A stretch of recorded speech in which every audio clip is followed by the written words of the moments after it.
আগামী ১০ মিনিটের জন্য আপনি সবকিছু ভুলে যান। কেবলমাত্র ১০ মিনিট। এই ১০ মিনিটে না আপনি স্ক্রলিং করবেন, না কোনো নোটিফিকেশন দেখবেন। কেবলমাত্র আমার বলা কথাগুলো শুনুন। ডিসেম্বর প্রায় শেষ হতে চলেছে। আর খুব দ্রুত ২০২৬ সালটা চলে আসবে। আর সত্যিটা হলো, আজও আপনি সেখানেই আটকে আছেন, যেখানে আপনি আগের বছরে আটকে ছিলেন। একই রুম, একই অভ্যেস, একই থিঙ্কিং, একই এক্সকিউজ। সোশ্যাল মিডিয়াতে অন্য মানুষের লাইফস্টাইলটা দেখে ভাবা যে যদি আমার লাইফটাও এমন হতো। একইভাবে রাতে রিগ্রেট করা আমার আজকের দিনটা নষ্ট হয়ে গেছে। সকালে ঘুম থেকে উঠে চিন্তা করা আজ আমি আমার জীবনের সব কিছু বদলে দেব। আর সন্ধে হতে হতে সম্পূর্ণ দিনটা নষ্ট করে দেওয়া।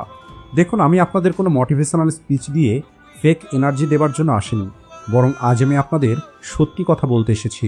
আর এই সত্যি কথাগুলো আপনার হয়তো শুনতে একটু খারাপ লাগবে, কারণ সত্যি শুনতে একটু খারাপই লাগে। প্রতি বছর আমাদের এই একই গল্প। ডিসেম্বর আসার সঙ্গে সঙ্গে আমাদের ভিতরে একটি আলাদা নেশা চলে আসে, একটি মিথ্যে আশা। আর ওই আশাটা কি? নতুন বছর, নতুন আমি। নতুন বছরে আমি নিজেকে বদলে দেব। নতুন বছরটা আমার বছর হবে। কিন্তু কিভাবে এই ২০২৬ সালটা আপনার হবে? যেমন আমি জিমে জয়েন করব, কারণ আমি বডি তৈরি করতে চাই। আমি আমার নিজের একটি বিজনেস শুরু করব, কারণ অলরেডি আমি একটি আইডিয়া নিয়ে ভেবে রেখেছি। আমি ওভার থিঙ্কিং করা ছেড়ে দেব, কারণ আমি মানসিক শান্তি পেতে চাই। আমি কোডিং শিখব, যাতে নতুন জব পেতে আমার সুবিধা হয়। আমি সকাল ৫টার সময় ঘুম থেকে উঠে পড়ব। আমি প্রতিদিন বই পড়ব। আমি আমার মোবাইল অ্যাডিকশন শেষ করে দেব। এই রকমের অনেক লিস্ট তৈরি করা হয়, রেজুলেশন তৈরি করা হয়। আর পহেলা জানুয়ারিতে আমাদের মধ্যে একটি আলাদা রকমের জোশ থাকে, কিন্তু 2nd জানুয়ারিতে আমাদের 50% জোশ কম হয়ে যায়। আর এক সপ্তাহ পরে পুনরায় আগের লাইফে ফিরে চলে আসেন। অর্থাৎ আপনি সেই পুরনো মানুষটাই থেকে যান, কেবলমাত্র ক্যালেন্ডারটা পরিবর্তন হয়ে যায়। তাই আপনি এখন নিজেকে এই মিথ্যা বলাটা বন্ধ করে দিন। এই নতুন বছরের যে ভ্রম, এটা হলো একটি ধোঁকা, যেটা আপনি নিজেকে দিয়ে থাকেন, যাতে আপনাকে আজ কোনো কিছু না করতে হয়। আপনার নিশ্চয়ই এই সব কিছু ভেবে কমফোর্ট ফিল হয় যে এখনও আপনার কাছে অনেক সময় আছে। আমি নতুন বছরে সব কিছু ঠিক করে দেব। আপনার এই কমফোর্ট, আপনার এই আরাম, এটাই হলো আপনার সবথেকে বড় শত্রু। আপনি যদি এই বাকি কয়েকটি দিনের মধ্যেই নিজেকে পরিবর্তন করা শুরু না করেন, আপনার মধ্যে ডিসিপ্লিনটা যদি এখন থেকেই না নিয়ে আসতে পারেন, তাহলে পহেলা জানুয়ারিতে এমন কি জাদু হয়ে যাবে যে আপনার জীবনটা 360 ডিগ্রি পরিবর্তন হয়ে যাবে। তাহলে বলি, কেবলমাত্র ক্যালেন্ডার পরিবর্তন হবে, আপনি নয়। আপনি কি কখনো ভেবে দেখেছেন আপনি কেন ফেঁসে আছেন? আপনার মধ্যে ট্যালেন্টের কোনো অভাব নেই, আপনার কাছে আইডিয়ারও অভাব নেই। আপনার কাছে যদি কমতি থাকেই, তাহলে সেটা হলো কেবল একটি জিনিসের, আর সেটা হলো অ্যাকশন নেবার। আপনি প্ল্যানিং করতে এক্সপার্ট। আপনি একদম পারফেক্ট প্ল্যানিং তৈরিও করেন। আমি এটা করব, তারপরে ওটা করব। আপনি ভালো স্ট্র্যাটেজিও তৈরি করতে পারেন। আপনি সকাল থেকে সন্ধে পর্যন্ত প্ল্যানিং, থিঙ্কিং এবং ওভার থিঙ্কিং করতে থাকেন। আপনি সারাটা দিন প্রোডাক্টিভিটির ওপরে ভিডিও দেখেন, সফল মানুষদের স্টোরি দেখেন। আর আপনার হয়তো এমনটা মনে হয় যে আমি হয়তো প্রোডাক্টিভ কিছু করছি। তাহলে বলি, এটা হলো সবথেকে বড় একটি জাল। আপনি কেবলমাত্র গাড়িটা স্টার্ট করে দাঁড়িয়ে আছেন, কিন্তু আপনি গিয়ার দিয়ে এগিয়ে যাচ্ছেন না। ভিডিও দেখা, প্ল্যানিং তৈরি করা, চিন্তা করা, এই সব কিছু হলো সহজ। এর মধ্যে ফেল হয়ে যাওয়ার কোনো ভয় নেই। কিন্তু আসলে রেজাল্টটা কখন আসবে? যখন আপনি উঠে সেই কাজটা করবেন, যে কাজটা করতে আপনার একদমই পছন্দ হয় না। যখন আপনি আপনার আরামটাকে ছেড়ে দিয়ে মোবাইলটা সাইডে রেখে দিয়ে বইটা খোলেন। যখন আপনি সকালের অ্যালার্মটা বন্ধ করে দিয়ে পুনরায় ঘুমিয়ে পড়ার পরিবর্তে বিছানা থেকে নেমে আসেন। যখন আপনার ওয়ার্কআউট করতে ইচ্ছে করবে না, তখনও যদি জুতো পরে আপনি তৈরি হয়ে যান, তাহলেই আপনার মধ্যে প্রোগ্রেস আসবে। দেখুন, প্রোগ্রেস সেখানেই থাকবে যেখানে আপনার কমফোর্টটা শেষ হবে। কিন্তু আপনি আপনার কমফোর্ট জোনের গোলাম হয়ে গেছেন। আপনার মোবাইল, আপনার বিছানা, আপনার অলসতা, এই সব কিছু হলো আপনার জেল। আর আপনাকে এখন ভাবতে হবে, এটাই হলো আপনার জীবনের শেষ সুযোগ। এটাই হলো আপনার জীবনের গেমের ফাইনাল লেভেল। আর এতদিন পর্যন্ত যাই কিছু হয়েছে, যাই কিছু আপনি করেছেন, সেই সব কিছু ভুলে যান। অতীতে বাঁচাটা বন্ধ করুন, রিগ্রেট করাটা বন্ধ করে দিন। আপনার কাছে কেবলমাত্র আর কিছুদিন বেঁচে আছে। আর এই কয়দিনে আপনি আপনার স্পিডটাকে বাড়াবেন, নাকি এই রেসটা আপনি ছেড়ে দেবেন, এটাই ঠিক করবে আপনার ২০২৬ সালটা কী রকমের হবে। আপনার নতুন বছরটাও কি ২০২৫ সালের মতোই কেবলমাত্র একটি নর্মাল বছর হবে, নাকি আপনার লাইফের টার্নিং পয়েন্ট হবে? জীবন আপনার, তাই সিদ্ধান্তটা আপনাকেই নিতে হবে। আর এখন আমি আপনাদের ডাইরেক্ট কিছু স্টেপের কথা বলবো। এখানে আমি আপনাদের কোনো মোটিভেশনাল স্পিচ দেব না, কেবলমাত্র কিছু প্র্যাকটিক্যাল স্টেপ বলবো, যে স্টেপগুলো আপনাকে আজ এখন থেকেই শুরু করতে হবে। Step number 1, focus. আপনাকে আপনার জন্য কেবল একটি অথবা দুটো লক্ষ্য বেছে নিতে হবে।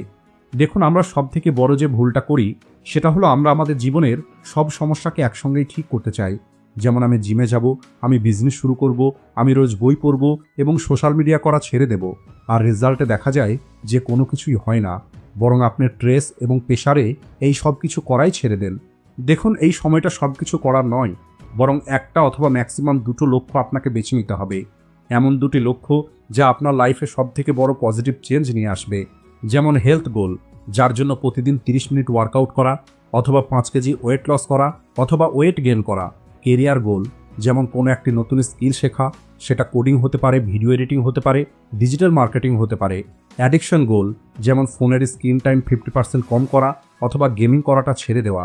স্টাডি গোল, সব থেকে কঠিন দুটো সাবজেক্টকে বেছে নেওয়া। এই রকমই আপনাকে কেবলমাত্র দুটো গোল বেছে নিতে হবে। Step number 2, the golden rule. দেখুন, মোটিভেশন প্রতিদিন আপনার মধ্যে আসবে না, আপনার মধ্যে সবসময় জোশ থাকবে না।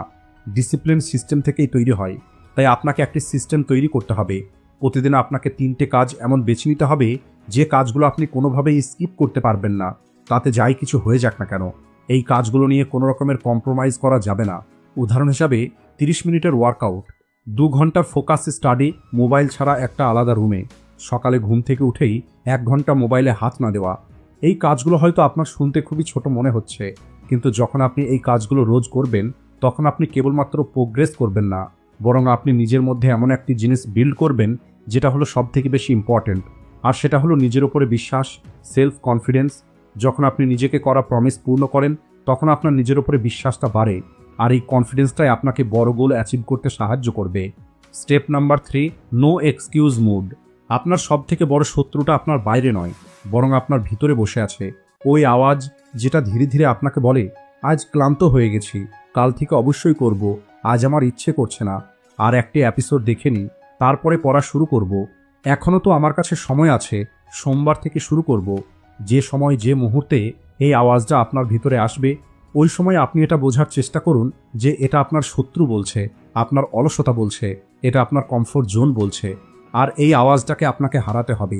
যখনই আপনার মন বলবে কাল, তখন আপনি আপনার মনকে বলুন যে না, আজ, এখনই। যখনই আপনার মন বলবে আজ আমি ক্লান্ত, তখন আপনি নিজেকে বলুন আর কেবলমাত্র 10 মিনিট।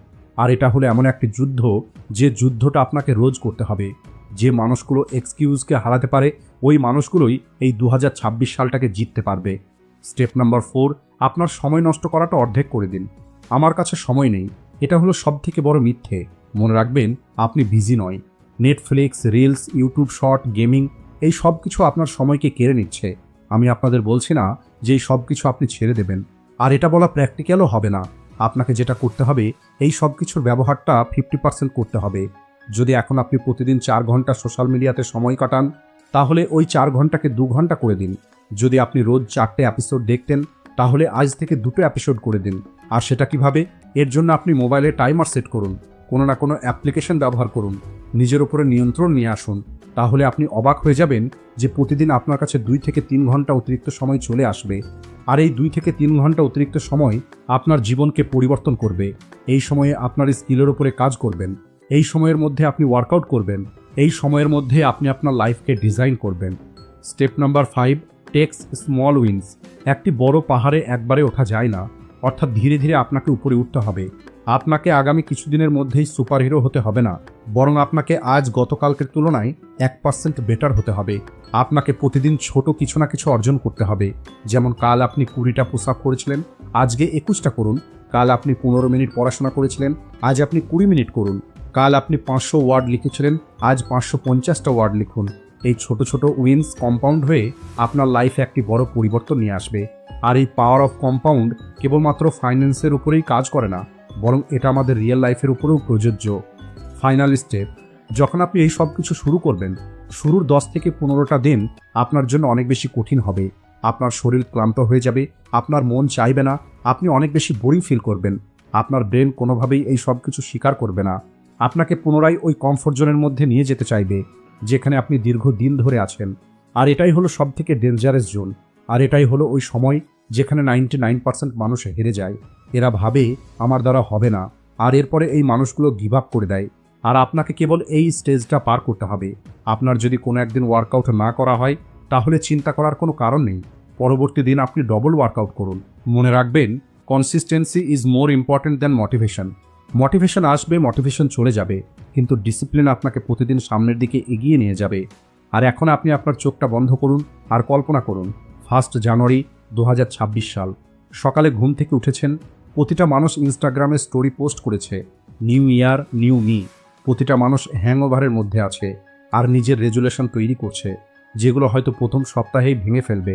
কিন্তু আপনি ওই দিন সকাল 6টার সময় ঘুম থেকে উঠলেন, নিজের ওয়ার্কআউট করলেন, এরপরে আপনি আপনার ডেস্কে বসে আছেন, শান্ত কিন্তু কনফিডেন্ট, ফোকাসড। কারণ এটা আপনার জন্য একটি নতুন বছর নয়, আপনার কাছে এখন বিগত দিনের মোমেন্টাম আছে, আপনার কাছে এখন ডিসিপ্লিন আছে, আপনার কাছে রেজাল্ট আছে। এতদিনে হয়তো আপনার বডি তৈরি হওয়া শুরু হয়ে গেছে, আপনি হয়তো কোনো একটি স্কিলের 20% শিখে ফেলেছেন। এখন হয়তো আপনি সকালে ঘুম থেকে উঠেই আর মোবাইলটা হাতে নেন না। যাই হোক, আপনি ওই সমস্ত মানুষের থেকে এখন অনেক বেশি এগিয়ে আছেন। অন্য মানুষগুলো যখন রেসের প্ল্যানিং তৈরি করছে, ততদিনে আপনি রেসের প্রথম স্টেপ ফিনিশ করে এগিয়ে চলেছেন। তখন আপনার কী রকমের অনুভূতি হবে একবার ভেবে দেখুন। ওই অনুভূতিটাকে ফিল করার চেষ্টা করুন। আর এখন সিদ্ধান্তটা আপনাকেই নিতে হবে। আপনি চাইলে এখন এই ভিডিওটাকে বন্ধ করে দিয়ে পুনরায় ওই স্ক্রলিংয়ের দুনিয়াতে ফিরে যেতে পারেন, আর আপনি নতুন বছরের অপেক্ষা করতে পারেন। অথবা আজ আপনি সিদ্ধান্ত নিন যে অনেক হয়ে গেছে, আর কোনো এক্সকিউজ দেব না, আর কোনো মিথ্যে নিজেকে বলবো না। কারণ সত্যিটা হলো, যদি আপনি এই কটা দিন জিততে পারেন, তাহলে আগামী বছরটা আপনার কাছে আর জিততে পারবে না। তাই আপনি উঠুন, একটি কাগজ আর পেন নিয়ে আপনার লক্ষ্য লিখে ফেলুন, আর আপনি আজ থেকেই ওই লক্ষ্যের জন্য কাজ করাটা শুরু করে দিন। না কাল, না সোমবার, না 1 জানুয়ারি, আজ, এখনই। কারণ সময় চলে যাচ্ছে আর সময় ফিরে আসবে না। তাই শুরু করুন। All the best.